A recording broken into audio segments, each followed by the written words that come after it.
Hey, welcome on in, guys. Tobin here with you, and thanks for checking out the channel. Hope everybody's doing fantastic out there. If you guys could subscribe, that'd be great. Appreciate you stopping by.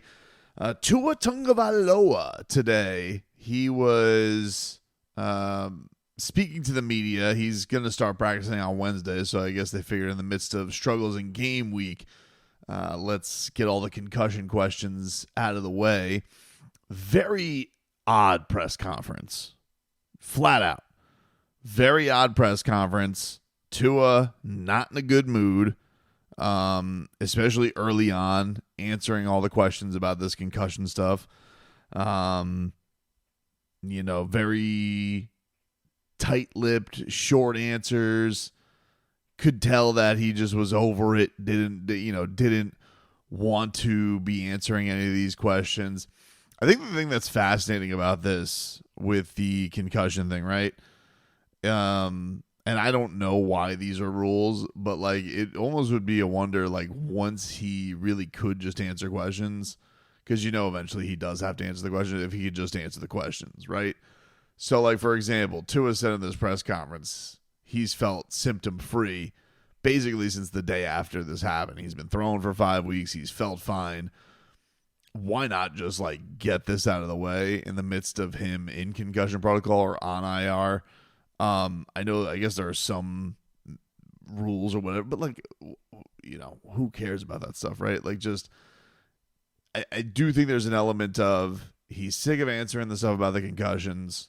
The team stinks right now. And I think he feels a big burden as to why they are where they are.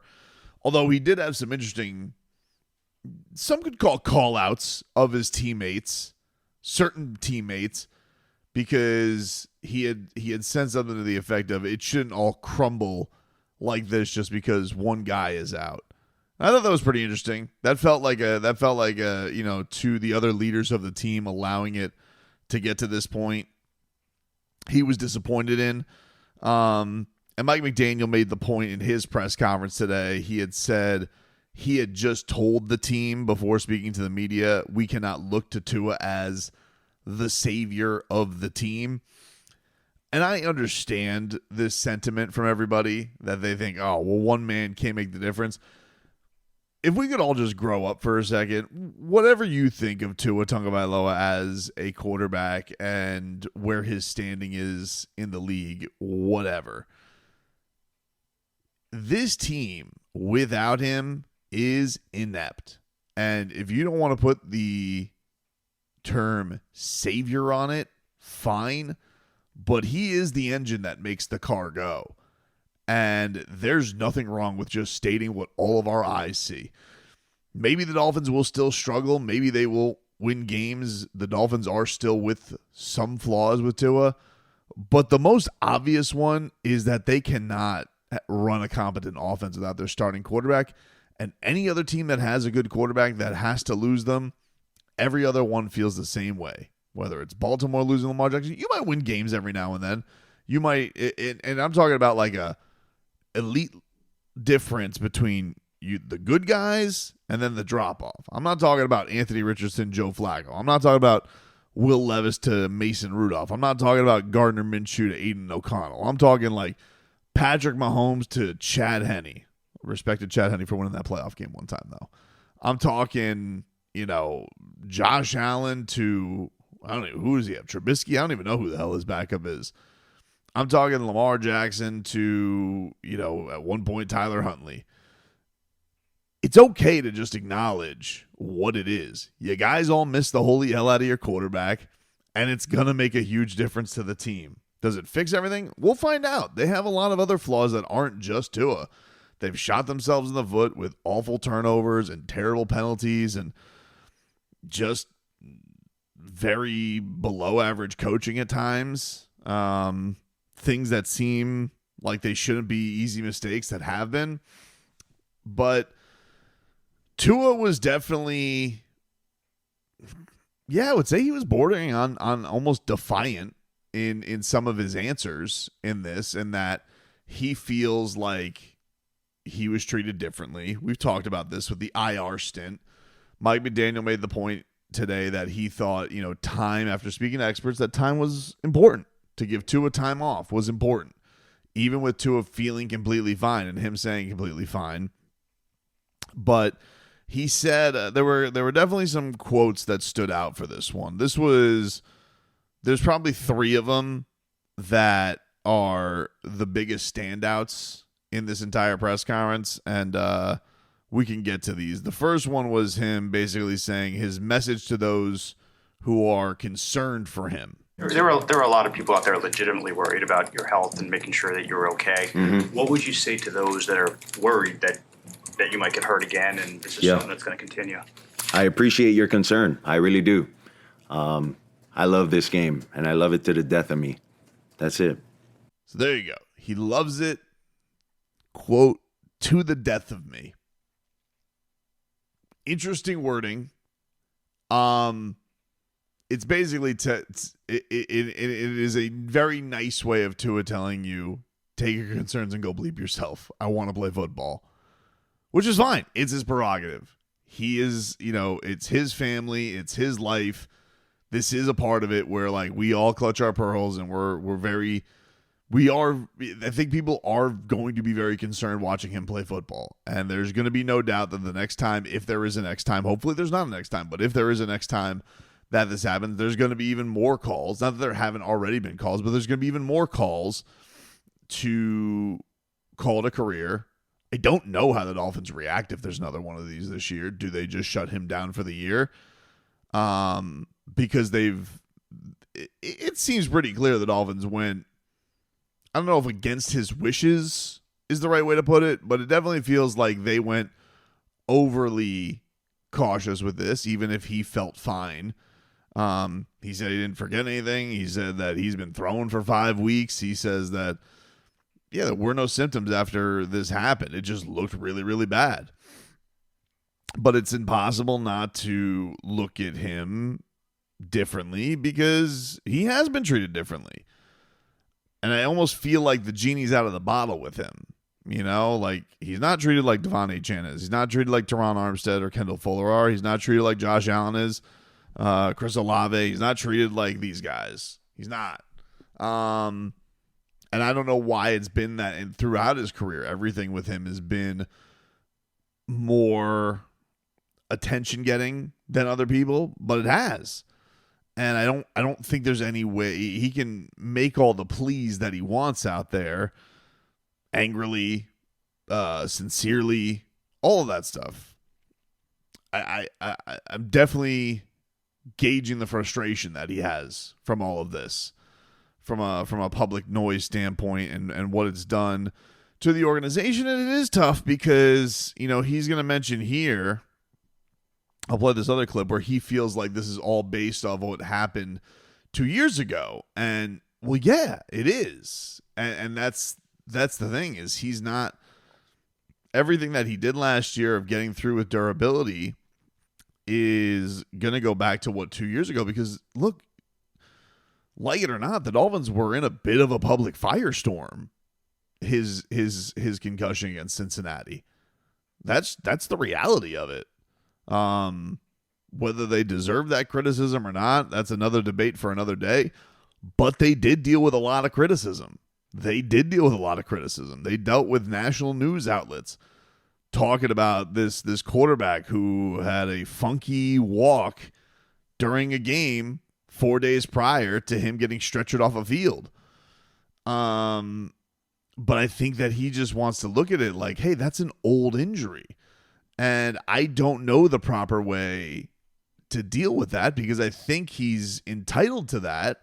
You guys know, like, Leroy is near and dear to my heart. He feels that way. He's a guy who's dealt with this type of stuff before. When the injury's over, move on to the next one. It's just with these concussion things, there is a stigma that's around it. There is, especially with him, because his look so violent, even on the least violent hits, his body has these violent reactions to it. And I just don't know how Tua, with whatever he says to the media, I don't think it's going to change anything. I think that, he can say it, he can feel it, and I'm not disagreeing with a lot of what he's feeling, but I don't know that it's going to change anything. This was him on feeling like he's treated differently from other athletes. I just think it's based off of whatever that individual feels. If you feel like you can go, you can go.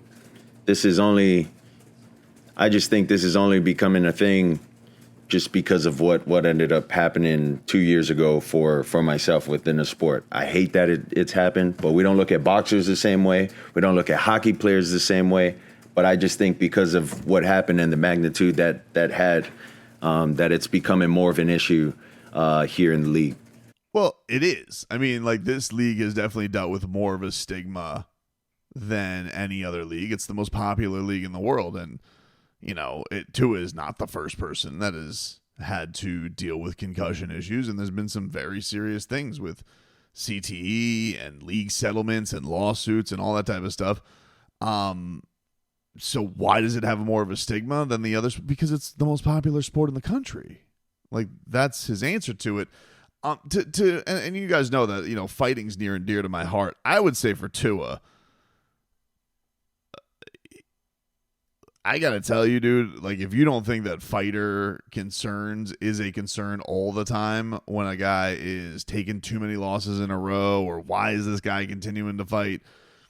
I've been one of the people, like, I hate the idea that Mike Tyson is stepping into a ring. I don't care if he's going in there basically against a juiced-up amateur. I think it's crazy that a 6-year-old is being allowed to step into a contact sport. I was there when this happened with Evander Holyfield at the Hard Rock, where he ended up stepping in for Oscar De La Hoya. He filled in, and he fought Vitor Belfort, who was an MMA fighter. And yes, Evander Holyfield is one of the greatest fighters of all time, but he was 60, and even though he looked still like a chiseled Greek god, he just didn't have the reaction time anymore. And I have a lot of fighters who are older in the game that I'm friends with, and I think to Tua, the thing that people look upon that's different from fighters, a lot of fighters get screwed out of their money, dude. A lot of them do. And the one thing you can say is this was the whole part of the negotiation of why you fought your ass off this summer to get this contract, was to protect your family and to protect everything you had worked for in such a case. And you are one of the lucky ones that does have a safety net now if you couldn't continue to play. If you walked away from it, okay, there has to be some battles. But the thing that Tua's gonna have, he has life-setting money now, and a lot of fighters don't. A lot of fighters have to keep continuing to fight because that's all they got.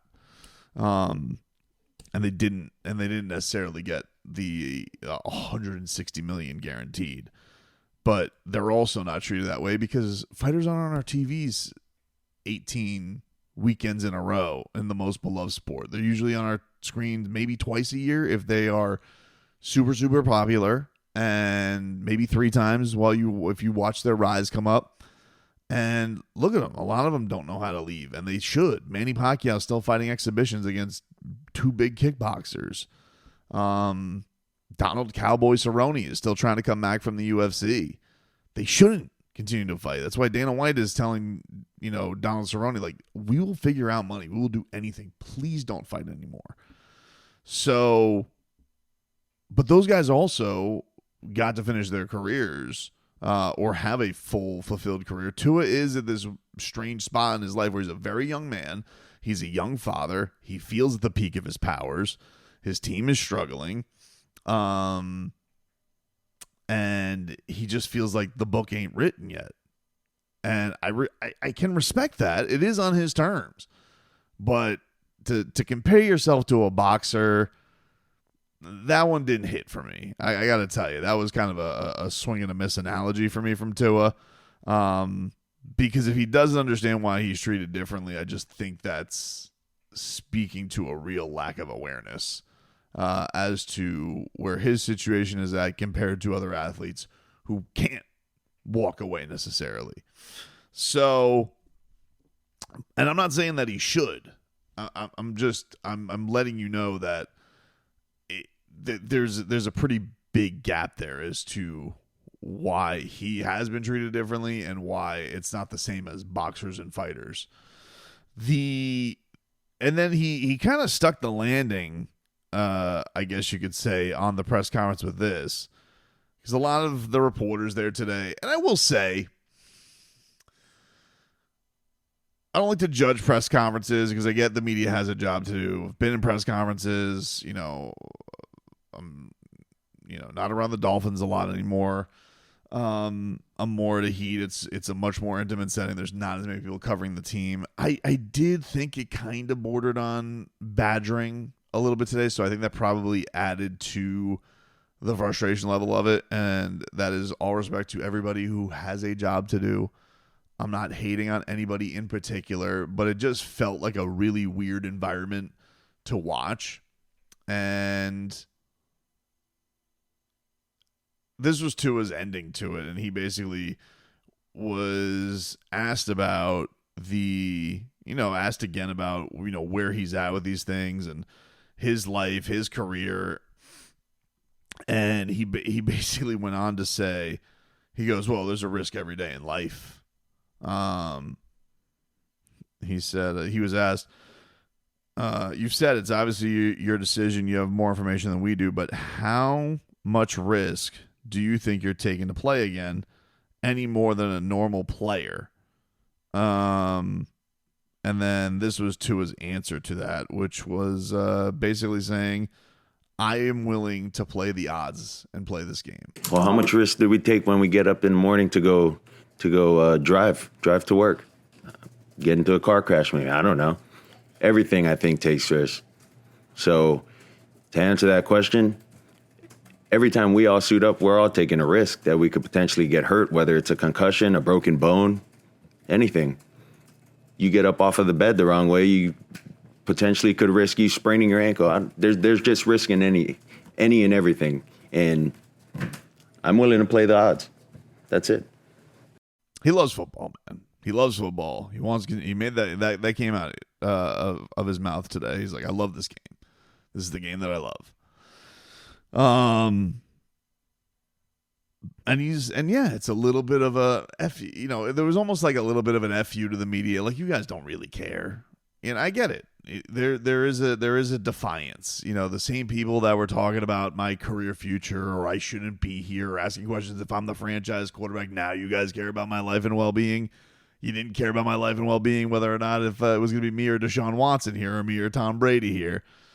And I know I'm using this as a guise of like everybody. I'm not particularly pointing fingers at anybody in the media. I'm just saying this is, I think, how Tua sees it from that prism. The one thing that I got today that was of real value, other than that Tua is sick of talking about the concussions and that he's going to play, worries be damned, because he loves football and he's not ready to hang it up because he's in the prime of his life. I did think from a football standpoint, one, he seems pretty disappointed that the team has been this inept without him. And two, he's not going to run anymore, thankfully.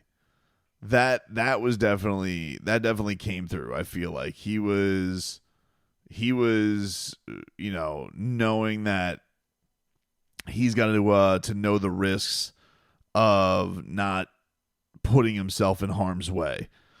And he said, that's the way I've always played, but I have to be smarter in the NFL. And he does. And that was the one thing that I heard all summer with him, and I was just like, I don't like that. I didn't like that at all. And I think anybody who listens to this knows that. I was like, don't see the point in it. Don't see the point in it. What is I just watched Kyler Murray scoot down the field on the sidelines like it was nothing, willy-nilly. You want to know why? Because he's an athletic, fast-ass running quarterback. And Tua is not. I never got that. Why he found a method last year that did keep him safe. And whether he thought it was the optimal way his body should feel, the optimal way your body should feel is get out of the football game for 17 games a year. as much as you can. And that to me was like, got a little bit too feeling, it's never going to happen again. And look what happened. So, yeah, man, it was, I guess I shouldn't be surprised to hear to hear how Tua has reacted to all this. And I think it's enhanced by the Dolphins sucking and him feeling bad that he's been on the sidelines, physically feeling fine, but just watching his team suck. So I feel like that's also added to him being pissed off.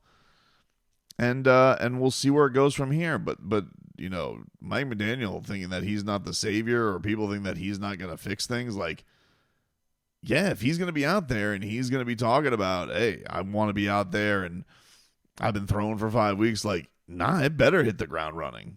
It better hit the ground running. I don't think the Dolphins don't really have time for a grace period. They don't. You know, they got to win this game, and they got Buffalo coming up the next week. So, yeah, it's going to feel very much like he better hit the ground running. This better be a jolt of life into this season if it's going to go anywhere at all.